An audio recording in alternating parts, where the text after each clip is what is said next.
საბუთალოს გამგეობაში შექმნილი სათათბირო ორგანოს ფუნქცია მოვალეობებით საკრებულოს სარევიზიო კომისია დაინტერესდა. კომისიის თავმჯდომარის განცხადებით, საბუთალოს გამგებლის მოვალეობის შემსრულებლის ბრძანებით შექმნილი სათათბირო ორგანო, რომელიც ამხანაგობების თავმჯდომარეებით არის დაკომპლექტებული, ფუნქციურად მუნიციპალიტეტის იდენტურია და შესაბამისად მისი შექმნის აუცილებლობა არ არსებობდა. მიუხედავად ამისა, სათათბიროს წევრებზე ბიუჯეტიდან 126,000 ლარია გაცემული. მიხეილ ქავთარაძე საბიუჯეტო რესურსების პარტიული ინტერესებისათვის გამოყენებაზე საუბრობს. ეს არის უბრალოდ კლასიკური გამოყენება საფინანსო საბიუჯეტო რესურსების პარტიული მუშაობის. საბურთალოს რაიონში კონკრეტულად 112 ადამიანი შეიქმნა სათათბირო ამხანაგობის თავმჯდომარეებისგან იგივე ფუნქციები და იგივე მოვალეობები აქვს ამ სათათბიროს, რაც აქვს მუნიციპალიტეტებს, არაფერი განსხვავებული. ეს ადამიანები ისედაც იღებენ წახალისებას გამგეობიდან, რომელიც ასე ვთქვათ, მიიღო თბილისის საკრებულომ 2013 წლის ბოლოს ეს წახალისების წესები, მაგრამ ხდება უკვე ახალი რგოლი, ჩდება უпростоრად ახალი ინსტიტუტი, სადაც უკვე 750 ლარს იღებენ და ეს ხალხი ჩვენი გადამოწმებით ყველა არის ნაციონალური მოძრაობის წევრი.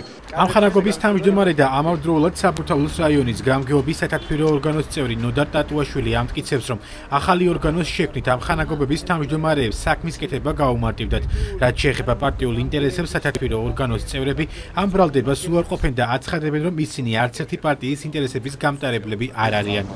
არა, მე არ მქონია არანაირი ასეთი აქტივობა, არც პარტიული, არც ასეთ სერვისებში არ ყოფილ ვარ.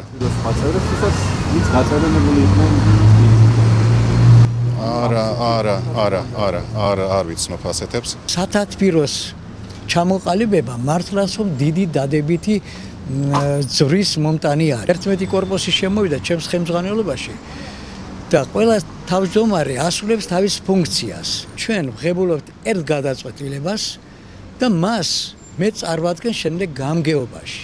ისე რომ დანარჩენ 10 კაცს არ უხდება აქეთ სირბილი, სიარული, ისინი დაკავებული არიან ისედაც, რომ ჩამოაყალიბონ და შეისწავლონ თითოეულ კორპუსში რა ხდება. სარევიზიო კომისიის ბრალდებებს საბურთალოს გამგებლის მოვალეობის შემსრულებელი გია ხუროშვილიც გამოიხმაურა. მისი განმარტებით, სათათბირო ორგანოს შექმნისას არავითარ კანონდარღვევას ადგილი არ ჰქონია.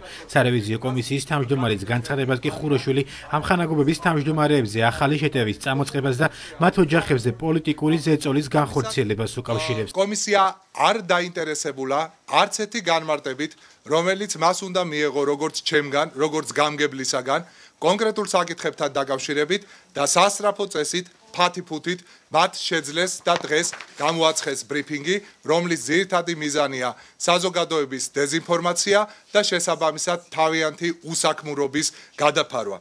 საკრებულოს სარევიზიო კომისიაში აცხადებენ, რომ მსგავსი ტიპის სათათბიროები თბილისის არც ერთ უბანშია შექმნილი. რაც შეეხება საბურთალოს ამ რაიონის გამგეობაში სათათბირო ორგანოს შექმნის საკითხზე დოკუმენტაციის გადაცემას მიხეილ ქავთარაძე სამართალდამცავ ორგანოებისათვის აპირებს.